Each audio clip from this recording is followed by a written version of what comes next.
Report देख रहे हैं आप, मैं हूं आपके साथ दीपिका सिंघल।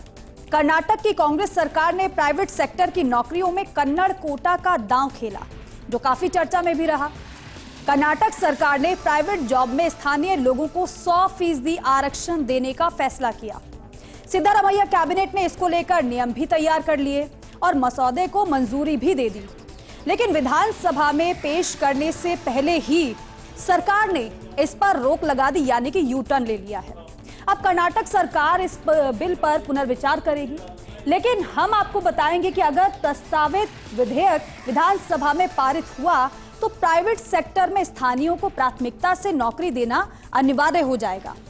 क्या होंगे इस विधेयक में प्रावधान और इसके लागू होने से राज्य के कितने लोगों को इसमें भागीदारी मिलेगी? तो आइए जानते हैं निजी क्षेत्र की नौकरियों में कन्नड़ कोटे के पीछे राजनीति कितनी है और क्या ये वाकई धरातल पर उतर पाएगा।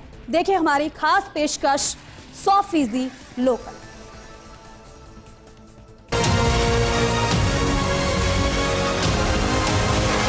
जब लोकली यहाँ स्किल अवेलेबल है, उनको प्रेफरेंस करना करके सरकार की एक नया कानून लेके आने की कोशिश कर रही है।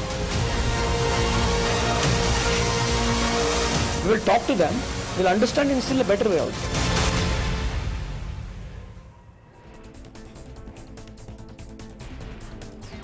तो 100% लोकल आखिर है क्या, वो आगे हम आपको समझाएंगे। लेकिन कर्नाटक में प्राइवेट क्षेत्र की नौकरियां अब स्थानीय लोगों यानी कि कर्नाटक वासियों को ही मिलेगी। कन्नड़ लोगों के लिए 100% आरक्षण लागू करने संबंधी बिल को मंजूरी दे दी गई है कैबिनेट की तरफ से। लेकिन आपको सबसे पहले बताते हैं कि आखिर ये बिल है क्या इस बिल का नाम है। तो चलिए जानते हैं कि आखिर ये बिल है क्या और इसकी क्या कवायद रहेगी और किस तरीके से इसकी तैयारी सरकार की तरफ से की गई थी, वो आगे जानेंगे। लेकिन सबसे पहले इस बिल पर नजर डालते हैं। तो देखिए, Karnataka state employment of local establishment bill 2024 ये सरकार की तरफ से लाया गया, कैबिनेट में इसको रखा गया और कैबिनेट में इस पर चर्चा भी हुई, लेकिन कैबिनेट की तरफ से मंजूरी मिली। पुनर्विचार अब इस पूरे बिल पर किया जाएगा। अभी कैबिनेट की मंजूरी के बाद विधानसभा में पेश किया जाता, विधान परिषद के बाद पास पहुंचता, उस पर चर्चा होती, फिर राज्यपाल की मंजूरी के बाद, हस्ताक्षर के बाद इस बिल को अमल में लाया जाता, लेकिन ये हुआ नहीं है।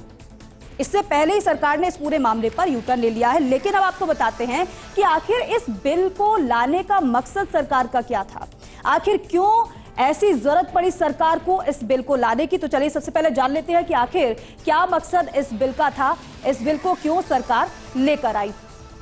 तो देखिए, कर्नाटक के मुख्यमंत्री सिद्धारमैया का कहना है इस पूरे मामले पर कि आखिर वो क्यों लाए ये बिल। उनकी तरफ से बताया गया, अपनी बात को रखा गया कि आखिर क्यों जरूरत इस बिल को लाने के पीछे पड़ी। कन्नड़ लोगों का कल्याण करना हमारी प्राथमिकता है, ये उनकी तरफ से कहा गया कि दरअसल ये हमने इसलिए किया क्योंकि कन्नड़ के जो लोग हैं, उनका जो टैलेंट है, उनको मुकाम मिल पाए, यही प्राथमिकता हमारी है और इसलिए हमने इस बिल को लाने की सोचा। साथ ही साथ कन्नड़ लोगों का कल्याण करना हमारी प्राथमिकता है, वो तो हर सरकार की प्राथमिकता में रहता ही है, वहां के राज्यवासियों का कल्याण करना, उनके हित में कार्य करना। लेकिन साथ ही साथ उन्होंने और क्या कहा आगे, वो भी अब आपको बता देते हैं। हमारी सरकार कन्नड़ समर्थक है और साथ ही साथ उन्होंने ये भी कहा कि सरकार की इच्छा है कि कर्नाटक के लोगों को उनके टैलेंट के मुताबिक काम मिल सके, उन्हें अपने राज्य में आरामदायक जीवन जीने का अवसर मिले, ये हमारी मंशा, यानी कि जो कर्नाटक के लोग हैं वो बाहर ना जाए, उनको कर्नाटक में ही नौकरी मिले और साथ ही साथ उनको नौकरियों से वंचित ना होना पड़े। लेकिन आगे उनकी तरफ से क्या कहा गया, ये भी चलिए हम जान लेते हैं कि आखिर सिद्धारमैया ने क्या बातें कही। उन्होंने कहा कि अब अपने राज्य में आरामदायक जीवन जीने का अवसर मिले कन्नड़ के लोगों को, इसी मंशा के साथ हम इस बिल को लेकर आए। लेकिन बाद में काफी चर्चा में बिल रहा। लेकिन आइए जान लेते हैं कि प्राइवेट जॉब में 100% आरक्षण बिल आखिर है क्या।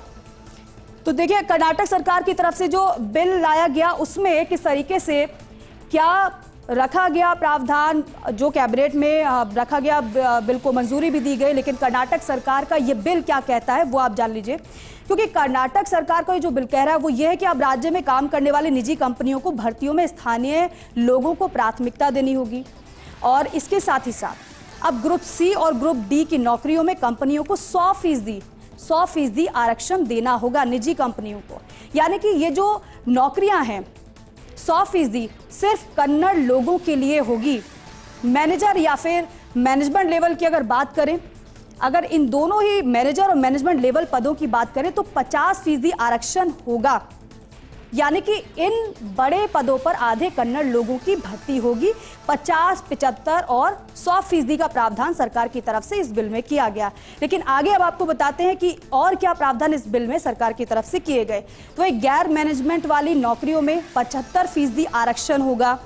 इसके साथ साथ गैर मैनेजमेंट वाली भर्तियों में 3/4 कन्नड़ कैंडिडेट रखे जाएंगे। ये फॉर्मूला सरकार की तरफ से निकाला गया कि मैनेजमेंट लेवल के अगर स्तर पे कोई अप्लाई कर रहा है तो फिर 50% आरक्षण स्थानीय लोगों को ही दिया जाएगा। लेकिन अब कैटेगराइज जो किया गया है वो भी जान लेते हैं कि सी और डी कैटेगरी की नौकरियां कौन कौन सी हैं, इसमें कौन कौन सी पोस्ट आएंगी और किन किन लोगों को नौकरी मिलेगी। तो चलिए जल्दी से वो भी जानते हैं। और साथ ही साथ ग्रुप सी में supervisor, clerk, assistant, stenographer, tax assistant, ये वो पोस्ट हैं जो ग्रुप सी में आती हैं, जिनके लिए 75% का प्रावधान इस बिल में किया गया। और साथ ही साथ अब आगे बढ़ते हैं और दूसरी जो पोस्ट हैं इसमें जो रखी गई हैं वो आप जान लीजिए। Head clerk, multitasking staff, store keeper, cashier जैसी नौकरियां इसमें आती हैं।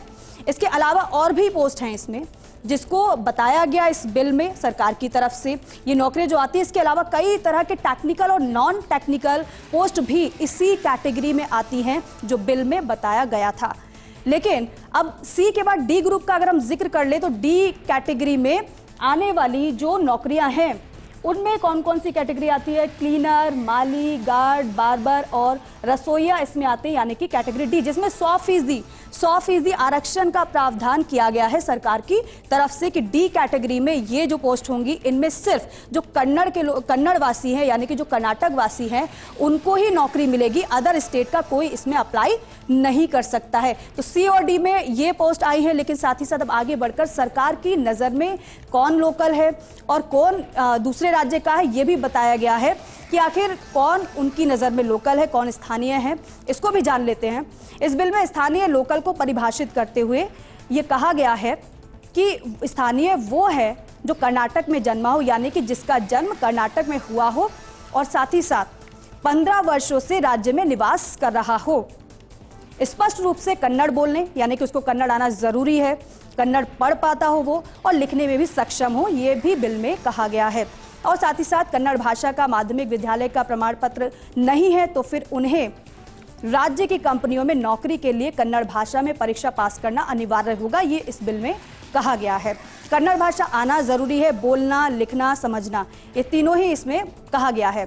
Kannada proficiency test nodal agency की ओर से लिया जाएगा और इस बिल के मुताबिक यदि योग्य स्थानीय अभ्यर्थी उपलब्ध नहीं है तो कंपनियों को सरकार या उसकी एजेंसियों के सक्रिय सहयोग से 3 वर्ष के भीतर उन्हें प्रशिक्षित करने के लिए कदम उठाने चाहिए, ये भी इसमें कहा गया। यानी कि अगर किसी कंपनी को कोई एलिजिबल पर्सन चाहिए और अगर जो स्थानीय है वो अगर इसके लिए एलिजिबल नहीं है यानी कि उसको नहीं काम आता है तो ऐसा नहीं है कि दूसरे राज्य से किसी को ले लिया, बल्कि उसके लिए प्रावधान किया गया है कि 3 वर्ष के भीतर जिसको नहीं आता उस पोस्ट के हिसाब से काम उसको प्रशिक्षित करा जाएगा और प्रशिक्षित करने के लिए कदम उठाए जाने चाहिए, ये भी कहा गया है।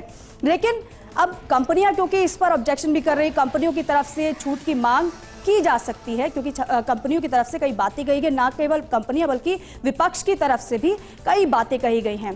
तो क्या कहा गया है, कंपनियों की तरफ से छूट की मांग कंपनियां कर सकती हैं अपने लिए क्योंकि उनको तो परफेक्ट पर्सन चाहिए। ऐसी जो पोस्ट है जिन पर उनको काम के लिए लोग चाहिए उनको पूरी तरीके से एलिजिबल चाहिए और परफेक्ट चाहिए। यदि कंपनियों को पर्याप्त संख्या में स्थानीय कामगार नहीं मिलते हैं तो कंपनियां नियम के प्रावधानों में छूट के लिए सरकार से आवेदन कर सकती है। इसके अलावा कर्नाटक सरकार का यह बिल कहता है कि सरकार की नोडल एजेंसी कंपनी में काम कर रहे कर्मचारियों के रिकॉर्ड्स की जांच कर सकेगी और स्टाफ के बारे में जानकारी हासिल कर सकेगी। अगर कोई भी कंपनी इन प्रावधानों का उल्लंघन करेगी तो जुर्माना लगाया जाएगा उन पर। यानी कि ऐसा नहीं है कि अगर आपने किसी को अपनी जगह अपने संस्थान में नौकरी दे दी है तो फिर उसको छिपा लिया जाएगा, बल्कि सरकार की तरफ से इस पर नज़र भी रखी जाएगी कि अगर कोई कंपनी ऐसा करती है, किसी स्टेट के व्यक्ति को अगर आरक्षण वाले कोटे में नौकरी देती है तो फिर उन पर कार्रवाई की जाएगी। उल्लंघन अगर कोई करेगा तो जुर्माना भी लगाया जाएगा, ये भी प्रावधान इसमें बताया गया है। लेकिन आखिर क्या जुर्माना लगेगा और किस तरीके से कार्रवाई की बात इस बिल में कही गई थी वो भी हम आपको बताएंगे, लेकिन इस छोटे से ब्रेक के बाद। ब्रेक के बाद स्वागत है आप सभी का। तो देखिए 100% लोकल का बिल जो सरकार लेकर आई थी कर्नाटक की, उस पर पुनर्विचार के लिए हालांकि कहा गया है, लेकिन हम बात कर रहे थे ब्रेक से पहले कि अगर इस नियम का, जो इस बिल में रखे गए नियम, उनका अगर उल्लंघन कोई करता है, कोई निजी कंपनियां करती हैं, तो फिर उन पर जुर्माना भी लगेगा। लेकिन उल्लंघन करने पर क्या जुर्माना लगेगा, क्या कार्रवाई होगी, चलिए वो हम आपको बता देते हैं, वो आप जान लेते हैं। दरअसल यहाँ पर ये सरकार की तरफ से जो बताए गए हैं नियम, जो जुर्माना क्या कुछ होगा, वो इस तरीके से रखा गया है कि सरकार ने ये भी साफ कर दिया है कि इस आदेश के खिलाफ पर अगर कोई नियम को नहीं मानेगा, अगर कोई नियमों का उल्लंघन करता है, तो नियम के गैर अनुपालन के लिए दंड लगाया जाएगा। यानी कि नियमों का उल्लंघन करने पर कार्रवाई होगी और साथ ही साथ अगर कोई भी नियोक्ता या प्रतिष्ठान के प्रबंधक प्रावधानों का पालन नहीं करते हैं तो फिर उनके खिलाफ कार्रवाई होगी। और कार्रवाई किस तरीके से की जाएगी वो आप जान लीजिए, क्योंकि नजर रहेगी सरकार की, इस पर नजर रहेगी सरकारी एजेंसियों की, तो उन्हें 10,000 रुपए से 25,000 रुपए तक का जुर्माना भरना पड़ेगा अगर आरक्षित कोटे में किसी अन्य राज्य के व्यक्ति को नौकरी दी गई निजी संस्थानों की तरफ से। और साथ ही साथ ये भी प्रावधान इस बिल में किया गया था, ये सरकार की तरफ से जो बताया गया कि इस बिल में किस तरीके से क्या रहेगा, क्या नियम रहेंगे और क्या कार्रवाई होगी और कितना भारी पड़ेगा ये जुर्माना, वो भी ये प्रावधान इस बिल में किया गया। यदि जुर्माना लगाए जाने के बाद भी अगर कोई उल्लंघन करता है या फिर नियमों को तोड़ता है तो दिन तक के लिए 100 रुपए तक का जुर्माना लगाया जा सकता है। सिद्धारमैया सरकार की अगर बात करें तो यहाँ पर सिद्धारमैया सरकार की तरफ से जो बातें कही गई हैं, तक प्रत्येक दिन के लिए 100 रुपए तक का जुर्माना लगाया जा सकता है। सिद्धारमैया सरकार के इस फैसले पर विरोध के स्वर मुखर हो गए हैं। प्राइवेट कंपनियों में 100% रिजर्वेशन पर इंडस्ट्रीज घरानों ने नाखुशी जताई है। उनका ये कहना है कि इससे भेदभाव बढ़ेगा और इंडस्ट्रीज को नुकसान हो सकता है। ये प्राइवेट सेक्टर्स की तरफ से कहा गया है। सरकार के इस फैसले से निजी फर्मों को स्किल लेबर की समस्या हो सकती है। ये निजी संस्थान कह रहे हैं कि इसकी लेबर की समस्या हमें हो सकती है, क्योंकि अगर हमें चाहिए कोई परफेक्ट व्यक्ति या पर्सन किसी भी पोस्ट के लिए एलिजिबिलिटी, तो अगर कोई स्थानीय उसे पूरा नहीं कर पाता है तो हमें बाहर से लोग चाहिए होंगे। और यही वजह है कि जो प्राइवेट सेक्टर जो कंपनियां हैं वो ये कह रही हैं कि इसमें बदलाव होना चाहिए। विरोध के स्वर उनकी तरफ से भी उठ रहे हैं, वो ये कह रहे हैं कि हमको नुकसान हो सकता है। तो देखिए कर्नाटक की सिद्धारमैया सरकार प्राइवेट सेक्टर में स्थानीय लोगों के लिए 100% आरक्षण देने की बात कहकर हालांकि अब फंस गई है। ऐसे में राज्य के मंत्री डैमेज कंट्रोल में जुटे हैं। प्रदेश के श्रम मंत्री संतोष लाड ने इस पूरे मामले पर सफाई दी है। उन्होंने आखिर क्या कहा है इस पूरे मामले पर, किस तरीके से सफाई दी है, क्या अपनी बात रखी है, वो आपको सुनवा देते हैं। आज ये मैनेजमेंट के तौर पे 50% लोगों को रिजर्वेशन देने की बात हुई है और नॉन मैनेजमेंट लेवल में 70% लोगों को काम देने की बात हुई है। सरकार ये नहीं कि हम इंडस्ट्री को बहुत जोर से करना चाहते हैं। यदि वो इस तरह का स्किल यदि अवेलेबल नहीं है, वो बाहर से भी लेके आके वो लोगों को यहाँ काम दे सकते हैं। बट जब लोकली यहाँ स्किल अवेलेबल है, उनको प्रेफरेंस करना करके सरकार की एक नया कानून लेके आने की कोशिश कर रही है। सर्वे की रिपोर्ट नहीं, वो लोग कभी देते नहीं ना, प्राइवेट सेक्टर वाले आज तक तो नहीं दिए। सरकार के सब जब आते हैं तो सरकारों के साथ बहुत प्यार मोहब्बत से बिजनेस होती है एंड वो बिजनेस होना भी चाहिए। लेकिन इधर ये हम बता रहे हैं क्योंकि कर्नाटक में इतना स्किल अवेलेबल है, या मेड भी इंजीनियरिंग कॉलेज सबसे ज्यादा, ये मेडिकल कॉलेज इधर, ये ITI बताइए, डिप्लोमा बताइए, इंटरनेशनल स्कूल्स है। सो इंटरनेशनल इन्वेस्टमेंट्स भी इधर आ रही है। सो जब आ रही है तो हम लोग ये बोल रहे हैं भाई 70% तक नॉन मैनेजमेंट में दीजिए, वहाँ यदि वो टैलेंट अवेलेबल नहीं तो बाहर से लेके आइए। सो 50% मैनेजमेंट में दीजिए। सरकार के खिलाफ नहीं है, ये बिल के खिलाफ है, सरकार के खिलाफ नहीं है। सो ऑब्वियसली उनकी ऑपरेशन जो है, उनके जो भी राय है, हम रेस्पेक्ट करते हैं उनको। We will talk to them, will understand in still a better way also. तो देखिए सरकार के मंत्री का स्टेटमेंट आपने सुना। उनकी तरफ से कहा गया है कि हमारी तो कोशिश ये है कि जो स्थानीय है, जो कन्नड़वासी हैं, उनको सही मुकाम मिल सके, उनको बाहर ना जाना पड़े। इस मंशा के साथ हम इस बिल को लाए थे। हालांकि कर्नाटक ऐसा स्टेट नहीं है, ये कोई पहला राज्य नहीं है जहां पर प्राइवेट सेक्टर में स्थानीय को वरीयता देने जा रहा है ये राज्य। हालांकि इससे पहले देश के कई राज्य ऐसे हैं जो ऐसे फैसले कर चुके थे, जिनकी कुछ ऐसी ही मंशा रही है कि स्थानीय आरक्षण वाला कार्ड उन्होंने चला है। इसमें कौन कौन से राज्य रहे, चलिए वो हम जान लेते हैं कि आखिर किस राज्य की तरफ से क्या प्रावधान किया गया था और आखिर किस मंशा के साथ वो इस तरीके से बिल लाए थे, लेकिन वो पूरा नहीं हो पाया था। तो चलिए जानते हैं कि आखिर किस तरीके से कौन कौन से जो राज्य थे वो ये ऐसा बिल लाए थे, लेकिन आगे जाकर उस पर रोक लग गई, वो मुकम्मल नहीं हो पाया, उसका फायदा स्थानीय लोगों को नहीं मिल पाया। तो इसमें हरियाणा, झारखंड, मध्य प्रदेश और आंध्र प्रदेश, महाराष्ट्र भी इसी तरह की घोषणा इन्होंने इस राज्य ने भी की थी, लेकिन यहाँ पर तैयारी के साथ तो वो आए थे, लेकिन तैयारी मुकम्मल नहीं हो पाई। एक एक कर राज्यों की बात करें तो सबसे पहले हरियाणा को देखते हैं। और हरियाणा को अगर आप देखेंगे तो हरियाणा में क्या कार्ड चला गया था स्थानीयता का। हरियाणा में 75% आरक्षण वाला दाव किस तरीके से हरियाणा सरकार ने चला था, उसमें हरियाणा सरकार ने निजी क्षेत्र में 75% स्थानीय को नौकरी देने का कानून पास किया था जब हरियाणा सरकार की तरफ से बिल लाया गया था। पंजाब हरियाणा हाईकोर्ट ने इसे असंवैधानिक और संविधान का उल्लंघन करार दिया था। सरकार तो लाई थी अपनी मंशा से लोगों की सहूलियत के लिए, लेकिन वहां पर हाईकोर्ट की तरफ से जब इसमें हस्तक्षेप किया गया तो उसे असंवैधानिक बताया गया। हरियाणा सरकार ने 30,000 रुपए से कम सैलरी वालों के लिए ये कानून बनाया था। इसके साथ ही साथ हरियाणा सरकार की याचिका पर यह मामला अभी सुप्रीम कोर्ट में लंबित है, यानी कि मुकम्मल नहीं हो पाया था। लेकिन अब आगे बढ़ते, हरियाणा के बाद एक और राज्य ऐसा है जिसने ऐसा फैसला लिया था, आंध्र प्रदेश रहा। आंध्र प्रदेश में भी निजी क्षेत्र में 75% लोकल का प्रावधान करने की मंशा के साथ बिल लाया गया था, लेकिन 2019 में जब आंध्र प्रदेश में जगन मोहन रेड्डी की सरकार बनी थी तो जगन मोहन रेड्डी सरकार की तरफ से भी ऐसा ही कोई बिल लाया गया था। उसमें 75% लोकल को वरीयता देने का फैसला किया गया था। तब निजी सेक्टर में 75% नौकरियां स्थानीय के लिए आरक्षित करने का बिल पास किया गया था कैबिनेट से।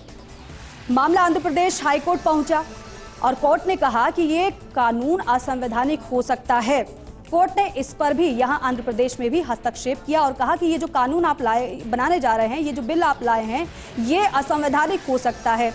और इस तरीके से 2019 में जब आंध्र प्रदेश में जगन मोहन रेड्डी की सरकार बनी थी तो इस तरीके से प्रावधान हुआ था, लेकिन वहां पर भी कोर्ट की तरफ से हस्तक्षेप किया गया था। अब आगे बढ़ते हैं, एक और राज्य की बात करते हैं।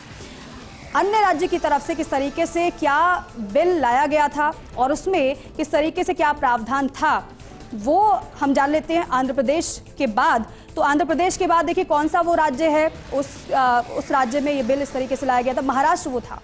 महाराष्ट्र में 80% आरक्षण के लिए निजी जॉब में, यानी कि निजी सेक्टर में 80% आरक्षण का बिल लाया गया, उस बात कही गई। महाराष्ट्र में उद्धव ठाकरे सरकार के दौरान साल 2020 का ये बात है, साल 2020 में महाराष्ट्र सरकार की तरफ से, उस समय उद्धव ठाकरे सरकार थी, बिल निजी क्षेत्र में 80% नौकरियां स्थानीय को देने की योजना पर तैयार किया गया था। ये योजना तैयार की गई थी महाराष्ट्र में भी।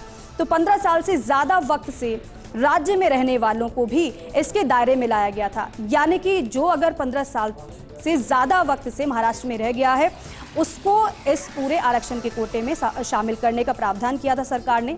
सरकार ने यह भी कहा था कि 80% जॉब स्थानीय लोगों को दें, लेकिन इसका पालन नहीं हो पाया। अब एक और राज्य इस तरीके का बिल आया था, उसका भी हम जिक्र करेंगे, लेकिन यहाँ पर इस बिल में जो 80% आरक्षण का बिल महाराष्ट्र सरकार लाई थी, उसमें 15 साल से ज़्यादा जो बाहरी थे, जो अगर वो महाराष्ट्र में रह लिए थे, उनको भी इस पूरे आरक्षण के कोटे में शामिल करने की बात कही थी। लेकिन इसके अलावा मध्य प्रदेश भी ऐसा राज्य रहा है जो इस तरीके का बिल ला चुका है। एमपी में 70% लोकल कोटे का ऐलान किया गया। मंशा यही थी कि स्थानीयों को ज़्यादा वरीयता मिले। मध्य प्रदेश में कांग्रेस सरकार के वक्त तत्कालीन सीएम कमलनाथ ने निजी नौकरियों में, कमलनाथ सरकार उस समय थी, निजी नौकरियों में 70% सीटें स्थानीय के लिए आरक्षित करने के लिए कानून लाने की बात कही गई थी कमलनाथ सरकार की तरफ से, यानी कि 70% लोकल को वरीयता देने की बात। लेकिन बाद में बीजेपी सरकार आई और मुख्यमंत्री बन गए शिवराज सिंह चौहान। शिवराज सिंह चौहान ने कहा इस पूरे मामले पर, इस बिल को लेकर, कि मूल निवासी शासकीय नौकरियों में आकर प्रदेश का भविष्य संवारे, यही मेरा सपना है। ये शिवराज सिंह चौहान की तरफ से कहा गया, जो काफी समय तक मध्य प्रदेश के मुख्यमंत्री रहे, लेकिन तेलंगाना भी इस सूची में शामिल है। तेलंगाना वो राज्य रहा, उसकी तरफ से भी ऐसा ही कुछ लोकल को वरीयता देने के लिए बिल लाया गया था। तेलंगाना में 95% लोकल कोटा देने की बात कही गई। तेलंगाना में केसी राव की सरकार के कार्यकाल के दौरान 2022 में, बात 2022 की है, 2022 में एक सरकारी सर्कुलर जारी कर निगम, संस्थाओं, बोर्ड और सोसाइटीज में 95% छोटे बड़े पद स्थानीय लोगों के लिए आरक्षित करने का निर्देश दिए गए थे तेलंगाना सरकार की तरफ से। तो यहाँ पर भी, लेकिन झारखंड भी उस राज्यों की सूची में शामिल है जो इस तरीके से पहले बिल ला चुका है। झारखंड में हालांकि 75% निजी कोटे का अभियान चलाया गया था। झारखंड की हेमंत सोरेन सरकार ने प्राइवेट कंपनियों की 75% नौकरियां सहित इसके अलावा स्थानीय बेरोजगार युवकों को देने का एक बड़ा दाव चला था, क्योंकि सरकार इस तरीके से लोगों का समर्थन प्राप्त करने के लिए, स्थानीय लोगों का समर्थन प्राप्त करने के लिए कई बार इस तरीके से बिल भी लाई हैं और ऐसी मंशा भी रही है राजनीतिक रोटियां सेकने की, लेकिन वो पूरी तरीके से मुकम्मल नहीं हो पाई। स्थानीय बेरोजगार युवकों को नौकरी किस तरीके से दी जाए, इसको लेकर यहाँ ये जो तमाम राज्यों की सरकार है उस तरीके से बिल लेकर आई थी। लेकिन संविधान क्या कहता है इस तरीके से मामलों को लेकर, वो भी आप जान लीजिए। संविधान के भाग 3 की अगर हम बात करें तो संविधान के भाग 3 में मूल अधिकारों का वर्णन है और इनमें पहला जो मूल अधिकार है वो समता का अधिकार है, यानी कि भेदभाव किसी भी स्तर पर नहीं चलेगा, फिर चाहे वो जाति हो, क्षेत्र हो या भाषा हो। संविधान के तहत देश में किसी भी राज्य के निवासी हो, यानी कि देश के आप किसी भी राज्य के निवासी हो, भेदभाव बिल्कुल भी नहीं चलेगा। और इसके अलावा संविधान में यह भी कहा गया है मूलाधिकार जो दूसरे राज्य में रोजगार के लिए जाने को लेकर कोई प्रतिबंध नहीं है, यानी कि अगर राजस्थान का व्यक्ति कोई उत्तर प्रदेश में जाना चाहता है या फिर छत्तीसगढ़ में जाना चाहता है, मध्य प्रदेश में जाना चाहता है तो वो जा सकता है, कोई ऐसा प्रावधान नहीं है कि वो नहीं जा सकता है। तो किस तरीके से कर्नाटक सरकार की तरफ से बिल तो लाया गया इस मंशा के साथ कि वो लोकल टैलेंट को मुकाम तो दिलाएंगे, लेकिन साथ ही साथ दूसरे टैलेंट के साथ कैसे खिलवाड़ हो, इसको लेकर भी बड़े सवाल खड़े किए गए। हालांकि सरकार की तरफ से पहले ट्वीट किया गया, ट्वीट के बाद जब विरोध बढ़ा, चर्चा में ये ट्वीट आ गया और पूरा मामला आ गया, तो फिर उसके बाद उस ट्वीट को डिलीट भी करना पड़ गया। लेकिन नज़र कर्नाटक सरकार के फैसले पर थी कि आखिर वो किस तरीके से पूरे मामले पर क्या फैसला लेती है। पुनर्विचार के लिए आखिरकार उन्होंने ये फैसला लिया, लेकिन हमारा संविधान क्या कहता है वो आपने जाना, और हमारा संविधान हमें समता का अधिकार देता है, यानी कि जाति, भाषा और क्षेत्रीय स्तर पर समान अधिकार। संविधान में कहीं पर भी अगर आप पढ़ेंगे इस प्रावधान को तो कहीं पर भी ये नहीं है कि किसी राज्य का वासी कोई दूसरे राज्य में नौकरी के लिए मान्य नहीं होगा। आप स्थानीय लोगों के टैलेंट को मुकाम देने के लिए फैसले ले सकते हैं, ये आपका हक है, लेकिन ये अधिकार नहीं दिया गया है किसी भी राज्य को कि आप दूसरे राज्यों के लोगों के साथ भेदभाव करें, उन्हें अपने राज्य में जगह ना दें। हालांकि बेशक कर्नाटक सरकार ने पूरे इस प्राइवेट सेक्टर की सी और डी कैटेगरी की नौकरियों में स्थानीय लोगों को आरक्षण देने के फैसले पर रोक लगा दी है। कर्नाटक सरकार इस बिल पर पुनर्विचार करेगी, लेकिन बड़ा सवाल ये भी है कि भविष्य में ऐसा फैसला सरकार नहीं लेगी, ऐसा कदम नहीं उठाएगी, इसकी कौन गारंटी लेगा। चलिए, प्रोग्राम में इसी के साथ फिलहाल के लिए इतना ही। नमस्कार।